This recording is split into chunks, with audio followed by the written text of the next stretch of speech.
All right, what's up, everyone? Welcome back to the 3 of 7 podcast. Man, we're about to bring you some stuff this morning. Thanks for tuning in. Today's episode is going to be, I guess, a follow-on to the post that I made yesterday on Instagram about how I choose the people that are within my inner circle. And I said I ask one question about the people that I surround myself with, and that question is, would I choose them to go into battle with, right? Would I choose them for that? And there's a lot of things wrapped up in that question. There's a lot of things, there's a lot of aspects that determine the answer to that question. So we're just going to talk through some things that I look for in the men and women that are in my inner circle. The things that I look for that determine the answer to that question, would I choose them for battle? And I think, Blake, the way this pertains to you is obviously you were in law enforcement for quite a few years. And who are the men and women that you would want to respond to a call by your side, right? When crap got hairy, who were the men and women that you wanted to show up, and what are the characteristics, what are the traits of those people? So this is interesting. This is an interesting topic to me anyways. That's what today's episode's about. Hey, I wanted to let you guys know we've got a really cool guest coming on this weekend. Well, Lord willing, she'll be out here Friday night, as long as flights and everything go well. Her name is Sarah. Sarah, I'm not even going to screw your last name up. Dorough. Sarah is a level 10 gymnast. She's a freaking beast, man. I'm talking about a beast. If you want to follow, check Sarah out on Instagram. Her Instagram handle is Sarah, and then her last name, SarahNDoroughh. I might put her Instagram handle in the show notes of this episode. But she is a beast. She's a coach. She's a trainer. Just super, super fit. And she's coming out here to share her story on the 3 of 7 podcast.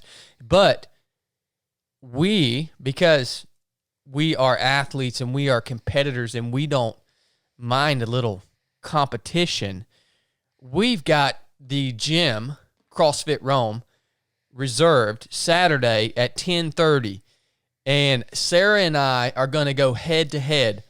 I've basically given the coaches at CrossFit Rome, or Jeff Holloway, the owner. Jeff's an awesome coach. You guys have heard him on the podcast. I've given him my 3 strengths and Sarah's 3 strengths. And I told Jeff, I said, design a workout for us to go head-to-head with each other. Former Navy SEAL ultra runner versus a level 10 gymnast. This is going to be brutal, son. Y'all tune in, too. Oh, it's going to be good. We're going to do this on Instagram Live. Yeah. 10:30. 10:30, Instagram Live. This is going to go down, and we're going to see what happens. I'm a little nervous, man. Here's the thing. Sarah is so strong and so fit. There are a lot of things that she can do, a lot of movements that she can do that I can't even do. I can't even physically do the stuff. If you see this kind of stuff that she does, like on her Instagram and in her workouts, it's insane. Did you see her getting out of the pool? Oh, yeah. It's insane. The control that she has over her body and her core strength is just, I'm not even on the same level. Like, I want to do some squats and run and deadlifts. Like, she's talking about L holds and all this. I'm like, I don't even know if I can do an L hold. I don't even know what an L hold is. I think it's where you're hanging from the bar and you just raise your, you make an L. Yeah. Pick your legs up. I could hold that for about 5 seconds. I could do the L shape. Yeah, sitting on the floor. Yeah, I could do it sitting on the floor. But it's gonna be an awesome, awesome little deal here, Sarah. I hope you listen to this because I'm announcing it. Anyways, and the plus side of that is not only do we get to do that, and you guys get to watch it and see us really go to freaking battle against each other, but we also then later on that day we get to sit down and hear Sarah's story and her philosophies on training and fitness, and she's got a lot of wisdom when it comes to diet and nutrition. So that's going to be a lot of fun. You guys know how passionate I am about strong women, and she's one of those. So just want to go ahead and put that out there. 10:30 Saturday. That's Eastern Standard Time. Saturday morning, Instagram Live. That'll be. Well, I don't even know what the date will be. It's the 10th right now, March 10th, Saturday morning. All right. I wanted to put that out. Basic course dates for the rest of the season here will be also released on Sarah's episode when we release that. We'll probably put that out Monday of next week. So we'll make sure the dates for the upcoming basic course classes are released in the beginning of that episode. And if you want a little jump on it, we'll give it to the Patreon people first and then release a MailChimp. Oh, yeah, that's right. So before that episode comes out, Blake will put those out to Patreon. Then he will put them out to the mailing list. Look, guys, with the basic course, it is unparalleled. It's we literally I believe truly we set the standard for any course that even resembles what we do. We set the standard because we incorporate everything during that mission, from body, physical stuff, body, soul, emotional stuff, that patience, all this stuff, and also spirit. We get to work every angle when we are out there on the mission and working as a team out there on that course. It is the standard, period. And here's the thing. As long as you guys keep applying and you guys keep wanting to go, we're going to keep running these things. So if you haven't been selected, don't get discouraged.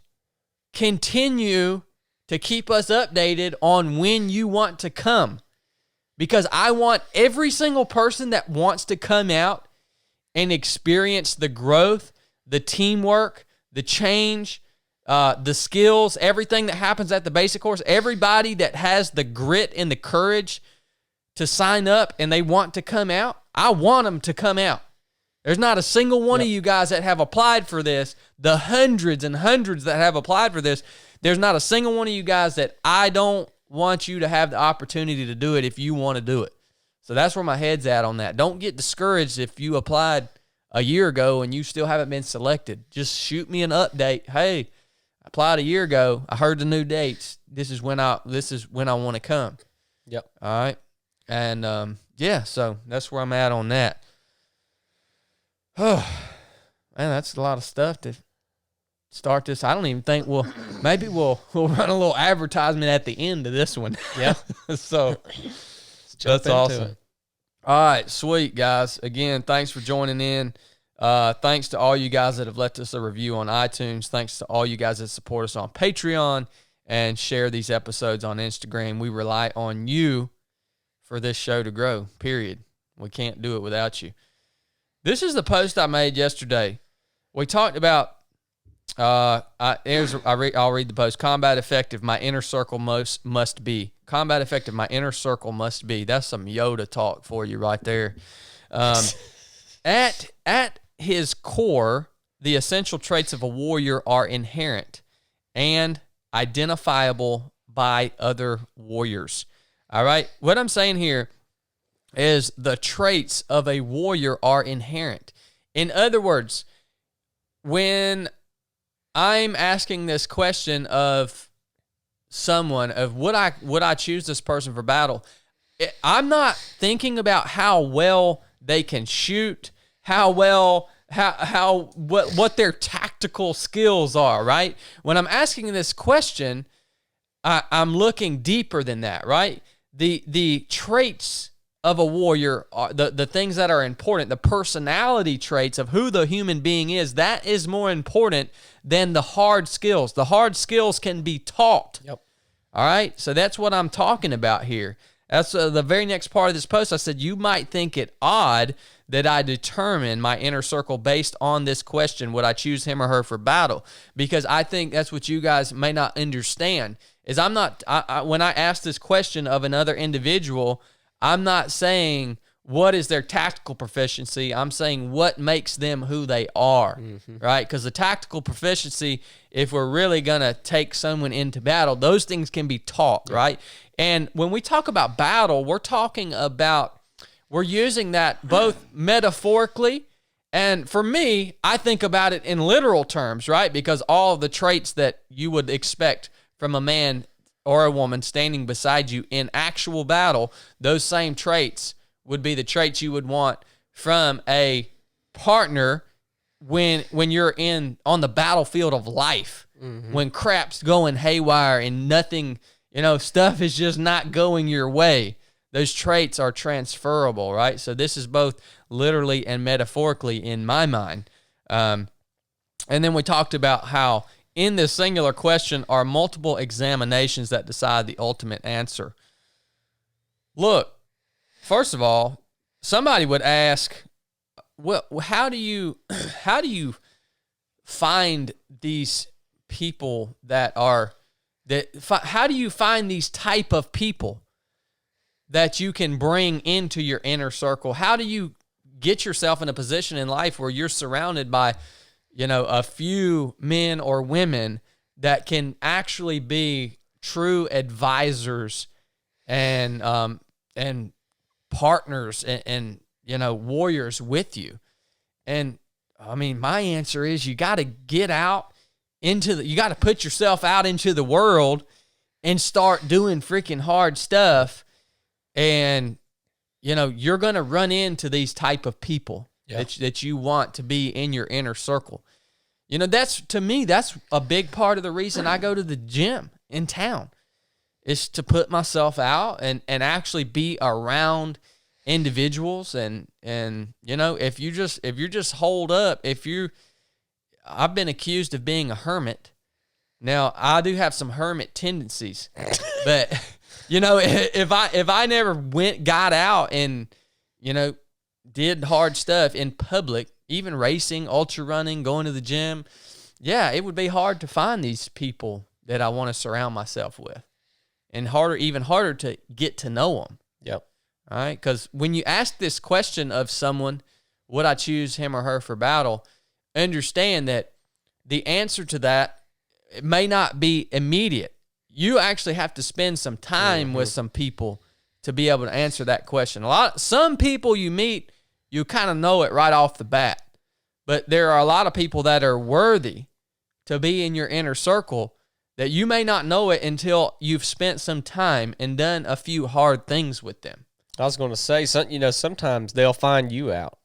Yeah. But you have to trust them, and you got to have a little bit you got to hold back a little bit in the beginning. You don't want to open completely up to somebody that you haven't vetted to be in that inner circle yet, but you got to open up some to let them in and see how they handle a little before you give them a lot, Yeah. 100%, man. And why is this even important? Well, because if you surround yourself with the right people, like, I'm not talking about your extended friend group. I'm talking about if you surround yourself with the right people in your day-to-day life, in your business, when decisions have to be made, when life is hard, if you surround yourself with the right people, you are going to be much more successful than if you try to just keep people out of your inner circle, or maybe you're picking the wrong people. All right. As long as you continue to think and act like an individual, you will continue to fail in life. I truly believe that. And that's why it's important to develop that inner circle. All right. That's why we're even talking about this. You even think about a rope, right? Like, or even 550 cord. And inside that rope is 7 or 8 other strands that are somewhat braided or twisted together. But that little bitty piece of cord's so strong because it's got so many different pieces inside of it. But if it was just the nylon sheath on the outside of those little ropes, I mean, it ain't gonna hold 550 pounds. Mm-hmm. So that's a material example of a braided cord is stronger than just one strand of the cord. Yeah. And I consider my inner circle 3 or 4 people. Yeah. Well, really, yeah, I would say, obviously Brooke is Brooke is just an inherent part of my inner circle because she's my wife and my closest partner in life. Like outside of your spouse, I would say maybe 3 or 4 people. Mm-hmm. You know what I mean?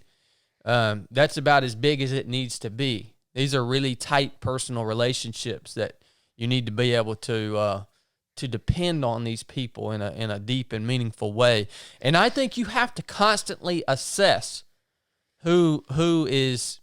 I think you have to constantly assess each other. Yeah. Within that circle. I want y'all to know I record podcast episodes all the time that never get released because I go a little too hard. I'll get on here, son, and I'll get a little sideways. I'll go a little too hard. And I've got people in my inner circle that I will run this by, and they will tell me that they will constantly assess me, not only on that level, but on the multiple levels, and say, hey, man, you went a little too hard on this. You might want to rethink this. All right? And that's what we do. So constantly assess who you have in your inner circle, and are they maintaining the traits that we're about to talk about? I mean, I can't tell you. My inner circle has changed multiple times throughout my life because people change. Yeah. I mean, I can't tell you. I mean, even this is down to family members. You all of a sudden, you see that, this person is changing. They're no longer holding the line. They're no longer contributing. And I don't know what else to do. As a matter of fact, I don't do anything else but just cut them off. That's my answer. I just cut them off. I just don't have time. Yeah. Time. Brooke, I drive Brooke crazy. Oh, another thing, Brooke wanted me to tell you guys, I had to apologize. She's not afraid of the dark. I had to apologize from last episode. She's not afraid of the dark. She told me she would not cook my dinner anymore this week if I didn't say that on this podcast. Well, she doesn't cook me dinner, so I'll say she's afraid of the dark. All right, let's talk about some of these traits that we can assess each other on here. All right, this is in no particular order of importance. I just was running yesterday and I started thinking, when I asked that question of my closest advisors, would I take them to battle? What are some of the things? This is not comprehensive, right? I could add to this, I'm sure, if I thought more deeply about it. So the first thing that I spoke into my phone here is able to take and manage risk. If I'm looking for someone to go to war with in life, it has to be someone that has the courage to take risk, but also has the wisdom to manage that risk. How many people do y'all know? I know a bunch that they're great people. There's a lot of great people out here. There's a lot of great people in my life that will not get a yes answer to this question of will I go to battle with them. This doesn't mean if I'm assessing you and the answer is no, I'm not going to battle with you.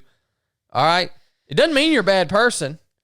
All right. But this is for me, this is a disqualifier. How many people you know that remain pretty much stagnant in life? They're in that comfortable place, right? Because they literally refuse to take any risk. Yeah. Literal risk and even just financial risk, risk with their career, whatever. I'm talking about risk in general, okay? Yeah. This is a pretty rare trait. Now, in the SEAL teams, we took extreme risks, even in training.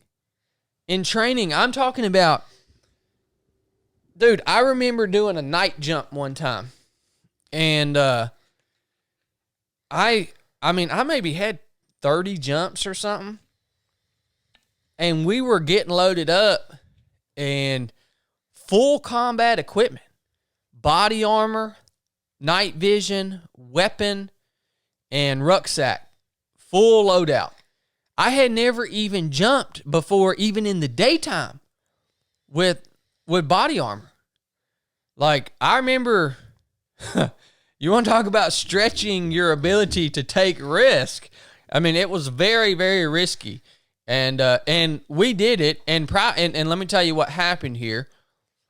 We took that risk in training in order to stretch our capabilities, but the risk wasn't managed properly because the people who were in charge, who were leading this training evolution, they should have given more consideration to the fact that a third of the platoon were new guys with 30 jumps. They had never jumped body armor.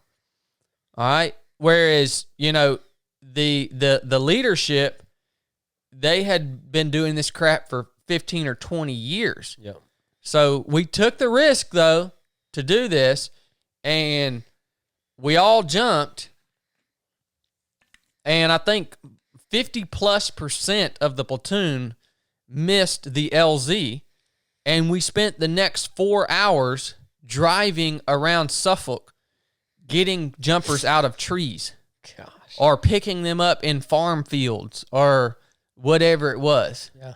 Right? So the risk wasn't managed properly. We were willing to take it, but it wasn't managed properly. And that's the second portion to this trait right here, is you got to find a individual that's willing and courageous enough to take the risk, but not a person that's reckless. Yeah. Because I know those people too that are over willing to take risk, and they don't understand how to manage it. Every single evolution we did in the SEAL teams, every single one, real world or training, we had a ORM, operational risk management form that we would fill out. We all hated it, but there's no telling how many lives it saved. You have to have a process in your mind, and you have to have the wisdom to manage that risk that you are willing to take. All right. Now, what does it mean to manage risk? It means you're assessing the reward that you're going to get versus what could potentially the negative impact, right? So what are the potential negative impacts of this decision, of this training evolution, of this conversation? What are the potential negative impacts versus what are the rewards I can get from it if it does go well? Mm-hmm. And we do that in our business, man. Oh yeah. We're talking about running this alpine mountaineering trip in August, and 100% there's risk involved. 100% there's risk involved in the basic course. The proving grounds, everything we do, there's risk involved. You know why? Because nothing that we do is canned. Right. We don't design any mission for the masses. All right? Nothing we do is canned or staged. Nothing. And so we have to constantly do ORM within our own business. We have to say, what are the benefits? What are the things that we can pass along to these students? And what are the potential, bad things that can happen? Mm-hmm. And you have to make sure that the benefits are going to outweigh the bad things. Yep. Right? And when you identify the negative things that can happen, you put processes in place to mitigate those bad things, right? So you try to cut them off. Yeah. So that's ORM. Yep.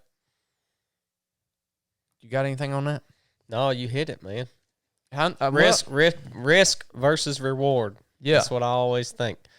Is it, even if I achieve success in whatever I want to do, was the risk I took worth it? Even, how much potential is there to go wrong? And if it does, what is it? And is it worth achieving the goal? That's the way I always think of it. That's it. So able to take risk and able to manage risk. All right. Here's two other things right here. Intelligence, and they have to be teachable. All right? I'm sorry, but if I'm going to choose you for battle, you have to have a certain level of intelligence and common sense. Yeah. For us in the SEAL teams, for you to get a SEAL contract, you had to score very high on your ASVAB. You had to score in the top percentiles of your ASVAB. Why? Because being intelligent is important.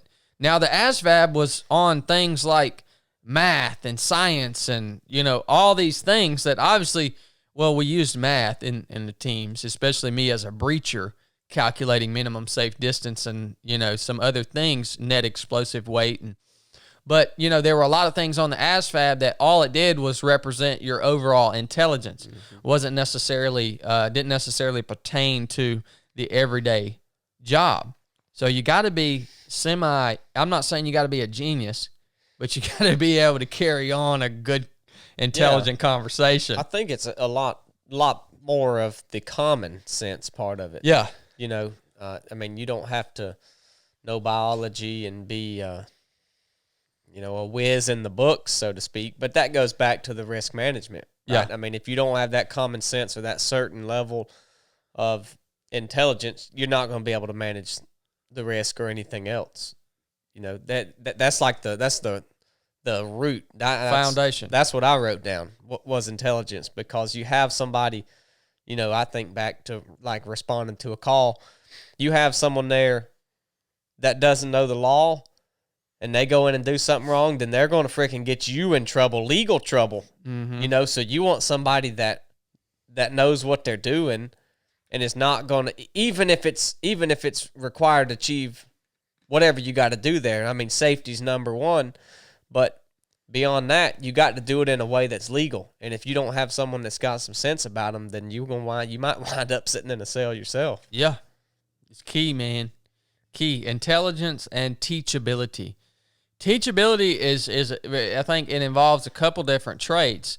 To be teachable, obviously, you have to be semi-intelligent to be able to learn new things. But I think the biggest thing about being teachable, and I have to uphold these. You guys understand? I have to uphold these same standards for the other men that I'm in their inner circle, like Blake. Right? If I decide to no longer be teachable, in other words, I decide to become a know-it-all because I have more experience on paper than other people in my inner circle, so I'm just closed-minded to anything that they have to say, then that disqualifies me from going to battle with these men. Perfect example, something as simple as this stupid daisy chain. We daisy chain the ridge lines on our tarps at the basic course. And so I've done daisy chains before, but here the last few classes, I have been doing daisy chains the wrong way. I start from the end of the rope instead of starting at the beginning. And we get out on the basic course and we're teaching you guys how to set these shelters up. And we end up having to stand there for freaking 10 minutes untying 50 knots because the daisy chain doesn't work, right? Now, it would be really easy for me to be prideful and just say, well, screw it. Y'all can daisy chain the ridge lines because I don't want to look like a dummy anymore. But instead, when we were cleaning gear after Team 7 at Nathan's house, I was like, hey, man, come over here and show me. Let's talk through this daisy chain thing real quick. Like, I'm opening myself up and allowing myself to be taught. Yep. On even something as simple as that. And if you're teachable, then if you're intelligent and you're teachable, in other words, you're not a freaking know-it-all, and you don't get butt hurt when you realize you're screwing something up, then yeah, we can do anything. Yeah. We can accomplish anything. Because then we're able to use the combined knowledge of the men and women that we call our inner circle. Instead of it just then, if you're not teachable, it just breaks down to what you have in your own head, and there's no more or no less when the freaking mission needs to be accomplished. Yeah. All right. Next thing I got on here. You have to be able to lead and also be led. All right? Lead and be led. This is a part of our creed. This is very important. This is a question that I ask. This is something that I observe in other individuals within my inner circle on a constant basis, is their ability to lead and be led. I think that humility is also wrapped up in the ability to lead and be led. A perfect example of this in my mind, and you could use this example for multiple different characteristics here, is say, we'll take it back to a combat scenario. Say we're doing land warfare, and we're on patrol, and we take enemy contact, and we all, get online, we're returning fire, but we're basically getting pinned down.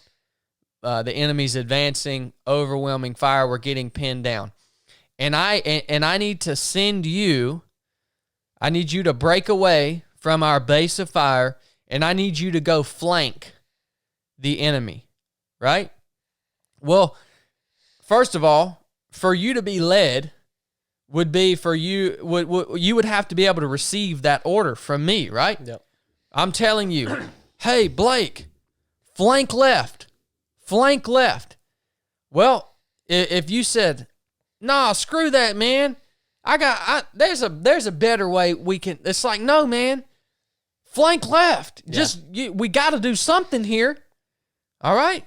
That's your ability to be led, to take orders, as long as they make sense. There's freaking 10 different ways to skin a cat. But if somebody tells you to flank left because you're getting overwhelmed, there's not time for you to sit and hash out all the different ways to do it. Yep. You get up and take your element and you flank left. And you remember that guy's in your inner circle for a reason. So trust. Yeah. You got to trust. If I know Chad's saying that, and I know he's in my inner circle for a reason, then I'm just going to do it. Because you might be seeing, I might be seeing something you don't see. Yep. Right? I may have a little piece of high ground, and I can see those cats out there, and that's the reason. Trust is the very next portion of this, because you can be led, you receive that order, and you act. The very next thing, though, is I have to trust you to carry that out to the best of your ability. Yep. So as soon as you break away from the main element, and you're going to perform this flanking maneuver, I have to trust the fact then, I have to trust your leadership abilities then. Yep. Because you and your element have now broken away from me. I've lost visual from you. I don't know what you're going to encounter between when you break away from our element to the point that you are in your flanking position, ready to flank the enemy. I don't know what you're going to encounter between here and there.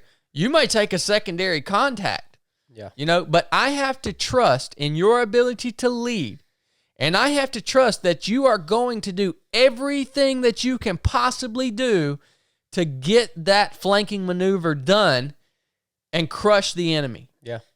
And if I can't freaking trust that in your leadership abilities when you break away, I got nothing for you, son. Yep. Yeah, and you have to be able not only to trust that I'm going to do that, but to trust that I trust, to believe it. Like if I'm going to be in somebody's inner circle, then I have to display that I trust them. They have to be able to see that, or else it works both ways, in other words. 100%. Oh, it would 100%. It all works both ways. This has to be revolving between all of us, you know? So, ability to lead and be led. The next one I typed in here, the ability to make decisions under pressure. Mm-hmm. You guys have heard me say before that for me, the foundational principle of leadership is the ability to make decisions and make those decisions under pressure.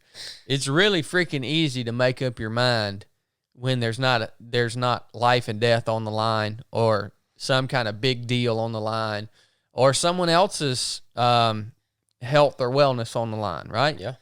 I have to, again, trust in your ability to make decisions when you break away from the main element and say, I got to, just like the other day when we had to send Nathan back to the truck with a student that had some health problems.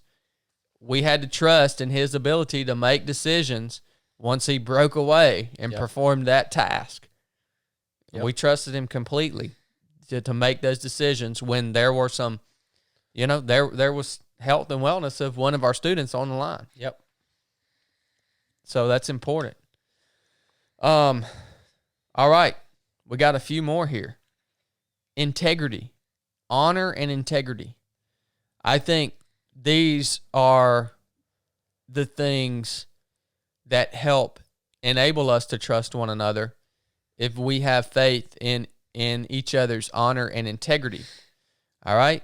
Honor is simply doing what's right, the adherence to what is right. Integrity is doing what's right when no one is looking. All right?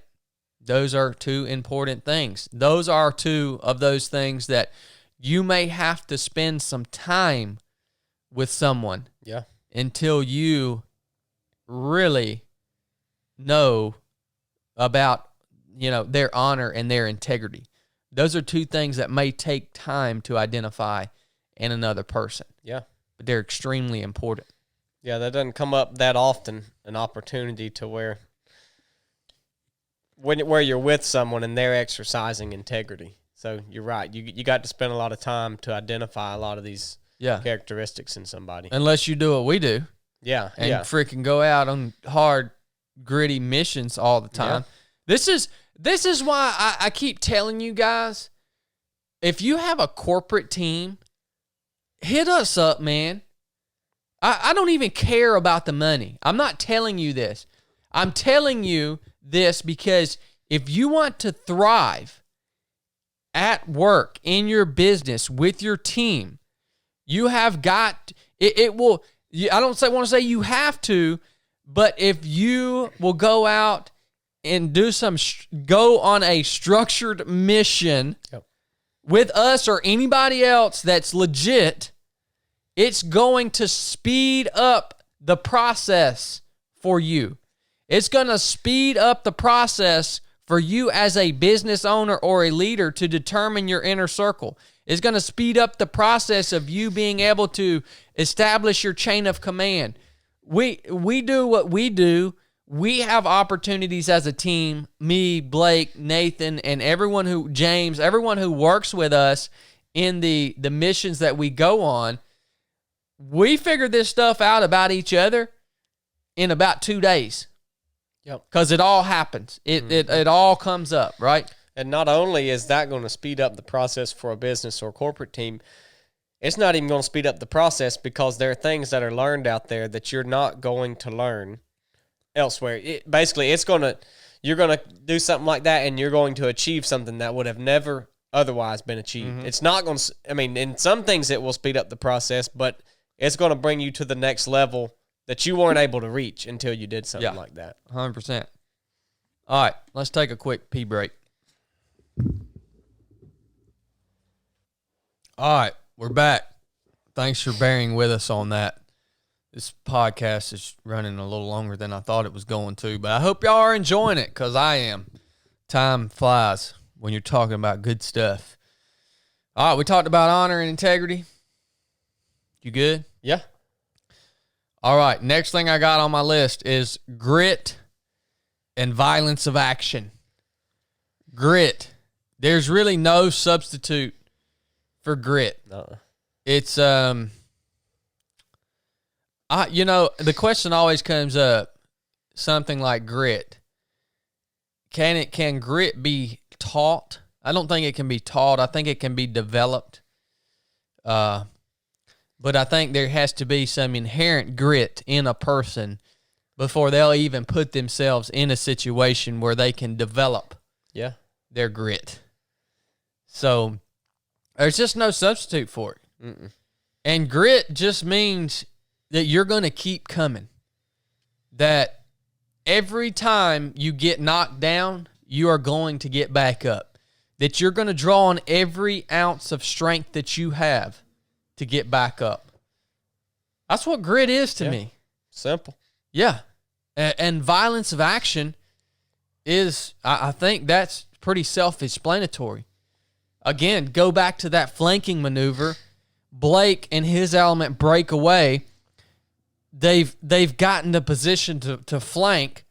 Well, when they come up over the terrain feature and they start, and it's time for them to hammer the enemy on their flank, if they just get up there and take a few pot shots, it ain't going to do me no good. Yep. I mean, them jokers need to get up, top that daggone terrain feature, and rain hell fire down on the enemy. Yeah. That's violence of action, man. I'll add to it, too, that I think you have to be able to adjust that. Like, you need to have that level of violence of action, and you need to be able to get there quick. But you also need to be able to dial it back if you need to. Now, I mean, maybe not in combat, but in life, in business, in relationships. It goes back to be hard when it gets hard, right? You got to be able to have that spot you can go to, and you're the dang meanest, hardest one out there. And then you need to be able to dial it back because you can't always be that way. Yeah. And you're not going to be in my inner circle if you're always that way. No, You know, so that, to me, that's a key component, is to be able to adjust that quickly and when it needs, at the right time. Yeah. Yeah. I mean, you're exactly right, man. And I've tried to live that through my whole life. I mean, I remember on my first platoon, I was an A-dub gunner, automatic weapon. So I ran a belt-fed machine gun. And for you to be a good A-dub gunner in a platoon, you have got to have some violence of action.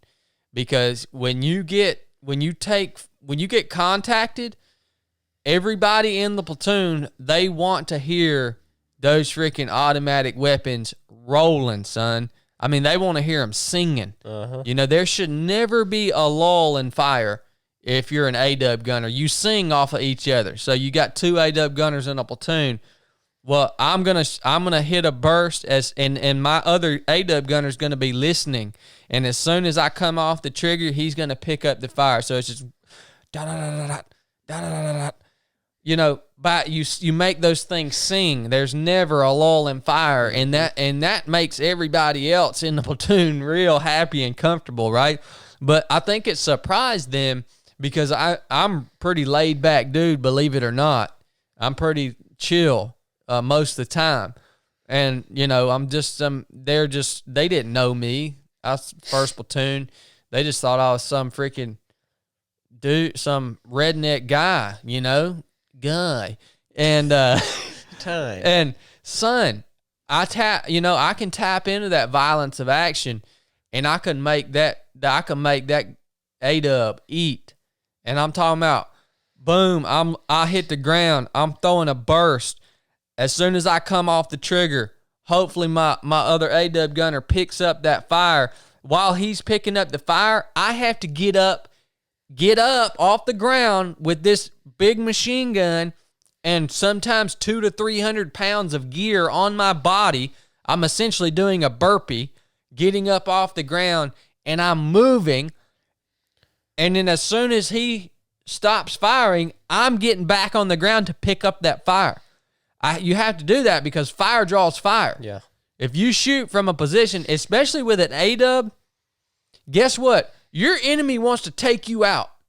If you have an A-dub, you are going to be the main target of your enemy because they don't want that thing shooting at them. So every time you shoot, you better get up and move because you got bullets coming back your way. And so it takes a lot of violence of action and physical fitness to run that thing, right? It really does. That was one thing I put on mine is that you have to have some level of physical fitness. Doesn't mean you have to be a specimen of health or in tip-top shape. Obviously, for combat, you want that. But in life, it says something about you. Even just the effort that you're working toward that. It speaks volumes about you. Yeah, I mean that to me it's a requirement. Again, I'm not saying you got to be out running 100-mile races, doing ultramarathons, whatever, but you have to show some consistency that you care about your body and you're working on improvements to getting better with it. Physical fitness is a representation of leadership, of integrity, of honor, of grit. Physical fitness is a representation of a lot of things that we're talking about. That one trait can answer a lot of those. It really can. It can't tell you everything about a person, obviously, but it's going to give you some understanding of the individual right off the bat. Yeah. And I agree with you. I did not have that on my list, but I would have if I would have thought more deeply about this. Is physical fitness. You know, I love. Look, man, where we live, I don't know if y'all realize it or not, but it is country where we live, and it absolutely is hilarious to me when I go down to the local gun store and to do some shopping, and like literally everyone in there is overweight and just got done eating a Bojangles biscuit, and they're in there talking about everything that's going on in the government, and they're in there arming up. They're all arming up, man.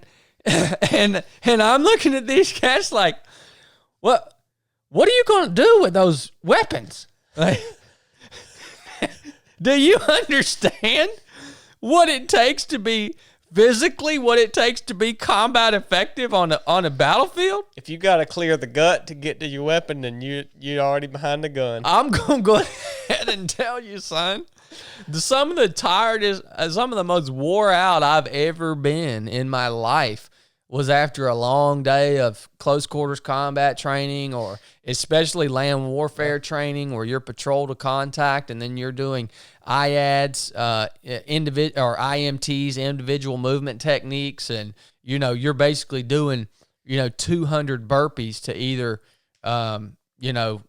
push through a contact or to fall back or flank or whatever. I mean, the amount of physical fitness that it takes to be a combat effective warrior is that's why we go through buds. Yeah. Right? Is because we want to make sure that we're committed to our physical fitness. So we should hold each other to that standard within our inner circle. For sure. I did have a leader one time in the SEAL teams that was not physically fit. And I won't say his name, but he was a platoon chief. He was not physically fit at all. He had a puzzle gut, and it caused so much hate and discontent in that platoon, man. He wasn't a BBC, was he? Busted biscuit can? No, he wasn't really on that level, but he had a puzzle gut, man. Yeah. And he just was what I say, he wasn't physically fit. He would have been above average physically fit for the civilian populace. He was not physically fit enough to be in a SEAL platoon, though. Yeah. And dude, I actually got in trouble for that. One time, of course, we had they call him the Commodore. He's the head guy of all naval special warfare. And, they would always come around every now and then and do their little dog and pony show like, hey, look at me, I'm the Commodore. They're politicians is all they are. This guy's a SEAL, but he's just literally advanced so high that all he is a politician within the structure or the bureaucracy of the U.S. Navy. And he, of course, when they come around, they want to act buddy, even though it's a pain in the freaking butt when they come around, because everybody's like, oh, make sure you you have your best uniform on and you shave and your sideburns and all this bull crap. When this guy comes, you got to get it. It's a pain in the butt, and he comes in, and of course, at the end of his session, they're always like, "Well, we want to. If you have any questions for us, if you're having any issues, nothing's off the table. Just go ahead. Let's talk about it. Let's talk through it." And of course, I raise my hand, and I'm like, "Hey, what about my freaking chief here that is unsat?" Was he there, your chief? No, he was. Okay. He wasn't there. This guy, this guy came while part of our platoon was gone, and I just happened to be there at the command when the Commodore came. Mm-hmm. So it was only a few of us, and I even asked my other buddies in the platoon. I was like, "Do y'all think I should bring this up?" Because they had advertises like the Commodore's coming and he wants some Q&A. He wants to hear how you guys are doing. It was a small group. It wasn't like there were hundreds of people, right? It was just like 15 or 20 of us in a room with this guy, and we have to listen to his politics and then Q&A. And I'm like, "Hey, what about my chief that's like unsat?" And of course, he didn't have an answer to it, right? Because whatever, man. It is what it is. And then I got in trouble. After the dude leaves, I got in trouble for asking that question. For holding a teammate, for holding a leader to a standard of physical fitness. Yep. And the dude said, "If you're having any problems, let me know. This is I don't know what they call it, open door policy or whatever." I'm like, "Okay."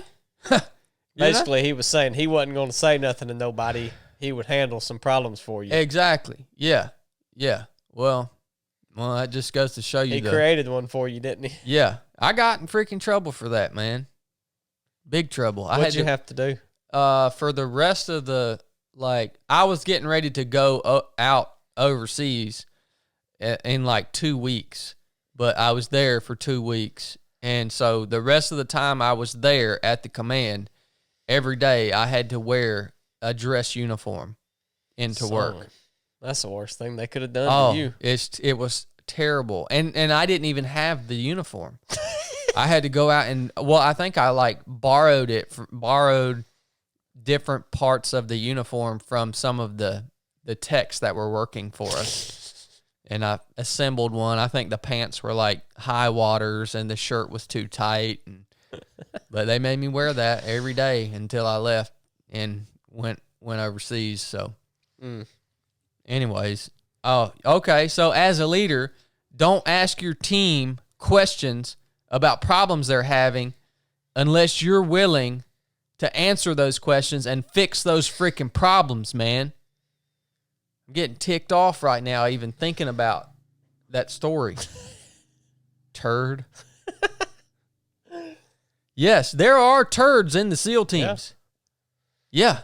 There are turds in everything you do. There's people that slip through the cracks. There's people that were good to go in the beginning, but they've changed. They've become corrupt. Yep. They've become lazy. Whatever it is. That's just life. All right? I'm not going to go down this rant. We're almost an hour into this. I could keep going on this, but I'm not going to. I'm just going to hit 2 more points here. Going back to what Blake said, be hard when it gets hard. The other things that I have in here, the first one is calmness and inner peace. I have met plenty of people and still meet plenty of people on a regular basis that I believe could manage risk. They're pretty intelligent. They can lead and be led. They've got some grit. They're in shape. All these things. But they're just freaking squirrely, man. They're just a little bit inconsistent. Yeah, I mean, they're just kind of, you're like, man, what is this? This guy needs to just relax. Right? Calmness and inner peace. I ain't going to be around somebody in the heat of battle that's squirrely, man. You can't have that squirreliness. I mean, y'all know what I'm talking about? Yeah. I know what you mean. I mean, you can have a lot of people that hit a lot of these wickets. Yeah. But they're a little squirrely. I don't know if y'all understand that or not. I'm trying to think. I don't want to call any recent examples out because I don't want to shame anybody into calling them out for being squirrely. But yeah, just leave it at that. If folks don't get it, they'll have to see it for themselves. Yeah. The last thing I got on my list is compassion. You got to have the ability to be compassionate in not only on the battlefield but in life. If I'm gonna be standing by you, because here's the thing: even though there might be a job that needs to get done that requires violence of action, grit, all these other things, you got to get the job done. I don't want you as a team member of mine. I don't want you to be hurting other people that don't need to be hurt. Like I don't want you hating people that don't need to be hated. I don't want you expending all of your energy just attacking and bulldozing through whatever is in front of you. You've got to be able to show some compassion and some discretion also. Mm-hmm. You got to be a freaking point shooter, man. You can't be that. That's why they call us operators. Because we are able to have compassion, have discretion, make surgical cuts, right, in order to accomplish the mission, and not just bulldoze through and have no concern for the life or the relationships of the people that could potentially be, in your line of fire. Yes, dropping a bomb versus going in and tactically as a team achieving the mission. Yeah. Because you can, like you said, there's more than one way to skin a cat. You could drop a bomb and kill the dude you're trying to kill, but how many other people? At what cost? Risk management. Yep. Yep. You got anything else on your list that I missed, man? The only thing I would add is I want somebody that is going to lead or act in the absence of orders. I want someone that, if I see I need to break off and flank, I'm going to say, hey, I'm on a flank, and just do it and not wait on you to tell me what to do. I want someone, if they see something that needs to be done, if you see your relationship with your spouse is struggling, you going to wait for your husband or your wife to speak up, or are you going to take advantage of it and start implementing things to make it better? When in the business, if you see something that's slacking, am I going to wait on you to say, hey, Blake, this over here is slacking. Why don't you pick that up? Or do I just need to step up and do it? So I want somebody that's going to see the problem, communicate it, make sure everybody's on the same page, and then execute. Yeah. That's another thing that you could, I think, add to this list is communication skills. I think that is extremely important. No, I love that, man. So, like I say, this isn't the all comprehensive list, of everything that I dissect in an individual when I ask the question of them of would I choose them for battle, both literally and metaphorically in my life. The answer has to be yes for them to be part of my inner circle, part of my business, part of my life, okay? This is a question as we progress through developing the 3 of 7 project training pipeline. Yep. When we are bringing and training other instructors, when we're bringing them on board and we're training them as instructors, this question has to be answered about that person. And you're going to hurt feelings. Yeah. There's going to be folks in the instructor pipeline training thing. There's going to be folks that go through the steps and we find out, hey, man, you fell short on this. I'm sorry. Yeah, and it's just, it is what it is. That's why, I prefaced this whole conversation with this is not a judgment on whether you're a good person or not. I'm surrounded by good human beings. Yeah. Every day. it doesn't mean that I'm going to take them to battle. Yep. You know, so you're exactly right. But this will be the main question that we will ask in 2022 when we start onboarding instructors that have been through all of our training, and now we're bringing them on board the team as instructors. Yep. This is the main question that will have to be answered. And now you guys understand a little bit about what's wrapped up into that question. And you know, I would say to people that are listening, this is just us. Like, if somebody's life is different and they got different things going on, I think all these can be done. But, you know, some of it you might could take out, and some of it you might could add in for somebody else, not for us. And I think the big takeaway should be that you can't just hang around with anybody. You can't just let anybody into your inner circle. So if you don't like some of the things we said, I mean, that's okay. Yeah. But what I want you to take away is have something. Have some kind of list. Think about, well, who is in my inner circle and why are they there? And if they don't really bring nothing to the table for you or you for them, then why are they there? Don't just hang out with them because they're giving you some attention. Because a lot of people will just hang out with people just because they're willing to give them some attention, or they're going to tell them what they like. Telling me what I like is not something I want someone to have in my inner circle. That's the truth, you know. So set that structure up. If it's not in your life, set it up. Start thinking about it. Use our stuff. Use your own stuff. Whatever. Amen, son. Ain't nobody gonna call Blake a fool. All right, guys. This is 3-7 podcast. Enough said.